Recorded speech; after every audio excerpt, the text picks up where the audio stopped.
Salut les parents, il arrive assez fréquemment que notre enfant, vers l'âge de 2 ans, traverse une phase où il va mordre, pincer, taper ou même parfois les trois. Alors dans cette vidéo, on essaye de comprendre pourquoi, pour pouvoir y répondre au mieux et savoir comment agir pour accompagner notre enfant.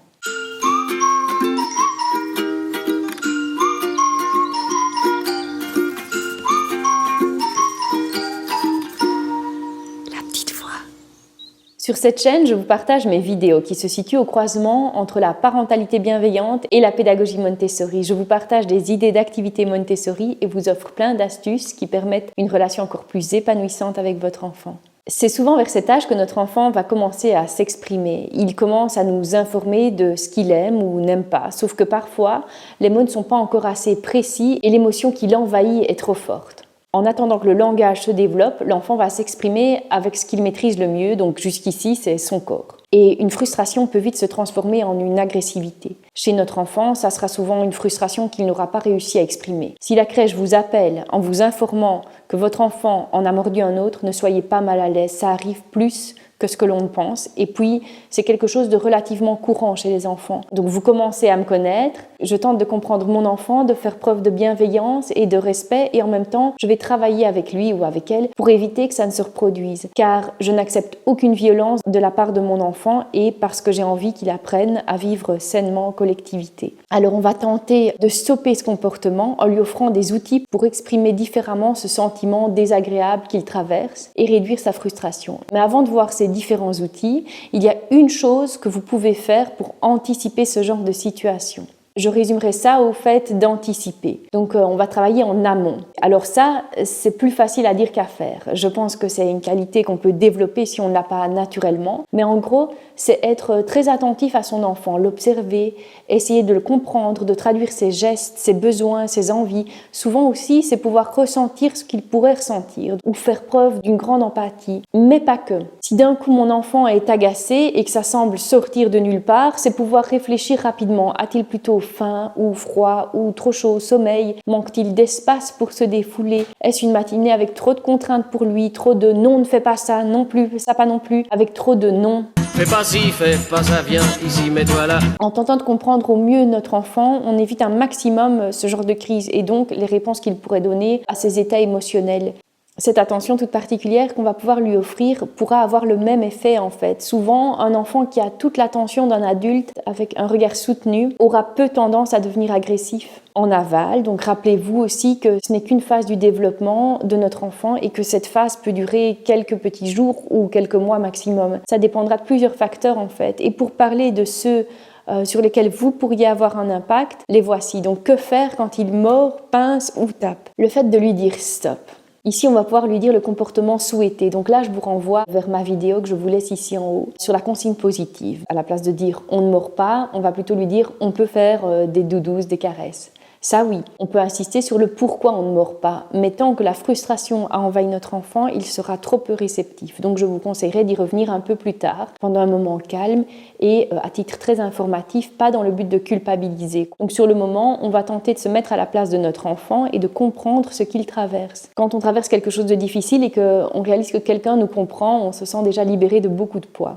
Donc c'est un peu cet objectif qu'on va viser ici. Alors on se concentre sur le positif. Donc je vous conseille de lui dire stop, je viens de vous le dire, lorsque vous étiez face à un comportement que vous ne souhaitiez pas et de le rediriger vers ce qui est permis. Dans la fin de cette vidéo, je vous parlerai des outils que vous pouvez mettre à sa disposition pour le rediriger lors de ces crises. Quand vous voyez qu'il fait une caresse ou qu'il se dirige vers l'un des outils que vous avez mis à sa disposition, vous pouvez surjouer un peu et clairement lui indiquer que vous êtes super content de façon à ce que le comportement positif vienne doucement remplacer le comportement non souhaité. Le fait de soigner l'enfant mordu.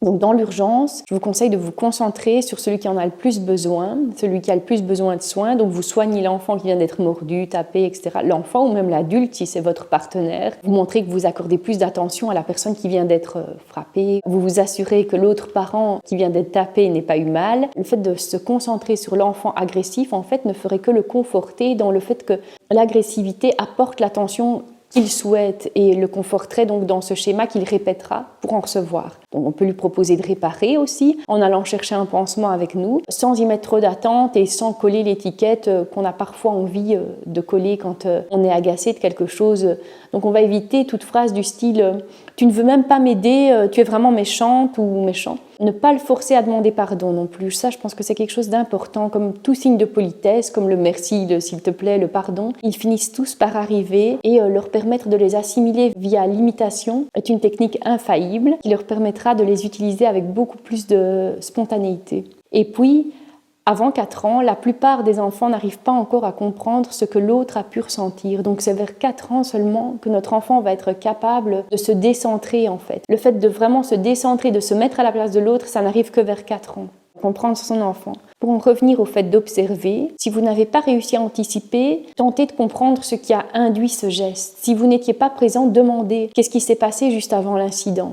Ne punissez pas l'enfant. Si l'enfant a un besoin d'attention, le fait de le punir répondrait à nouveau à ce besoin et pourrait avoir comme effet de lui donner cette envie de répéter le geste pour avoir l'attention aussi. Donc en tant que parents, nous n'avons souvent pas conscience de ce que nos enfants sont prêts à subir pour recevoir notre attention. Et puis, on a parfois tendance à l'oublier, mais leur cerveau n'est pas encore mature ou intellectuellement en mesure de comprendre ce qu'il vient de se passer. C'est tout le débat de la punition. J'ai déjà vu quelques questions justement à ce sujet sur l'idée de la punition. Si vous aussi c'est une thématique qui vous intéresse, dites-le moi en commentaire, je pourrais peut-être prévoir une vidéo. Alors offrez-lui de l'attention, tentez d'en discuter avec lui, sans le culpabiliser non plus. Parlez-en avec lui calmement et exprimez-lui que socialement, ça n'est pas adapté de mordre ou de pincer. Expliquez-lui que ça ressort de l'intégrité physique et que comme personne ne peut lui faire de mal à lui non plus ne peut pas faire de mal aux autres. Et on peut aussi l'éveiller à une certaine prise de conscience empathique en lui montrant concrètement ce que son geste a occasionné sur l'autre, en lui montrant la larme qui coule sur la joue de l'autre enfant.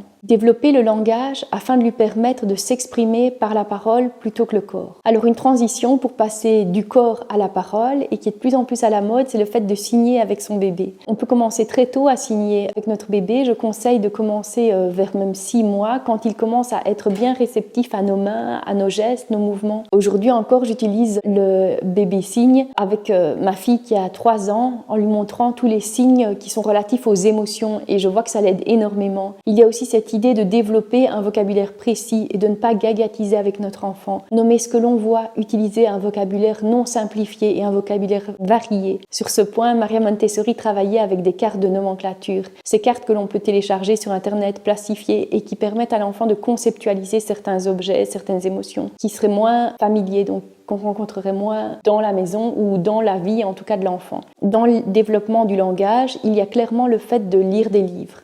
Proposer un panier à colère. Dans ce panier, on pourra trouver un sablier, une bouteille sensorielle, un miroir pour souffler dessus et faire des exercices de relaxation basés sur le souffle, une boule anti-stress et pourquoi pas préparer ce panier avec notre enfant en lui expliquant l'objectif et en lui laissant choisir le matériel qui fait le plus sens pour lui.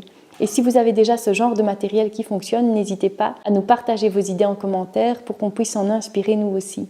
Donc pour résumer, essayez de comprendre ce qui a déclenché une telle réaction chez votre enfant. On se concentre bien sûr sur l'enfant blessé et on lui indique que ce comportement n'est pas adapté. On le redirige vers un autre moyen d'expression, un autre moyen d'exprimer sa frustration comme le langage ou des outils qui lui permettront d'évacuer cette tension qu'il traverse. Alors voilà les parents, ce n'est pas la première fois qu'on me demande des pistes dans ce genre de situation, alors j'avais envie d'en faire une vidéo.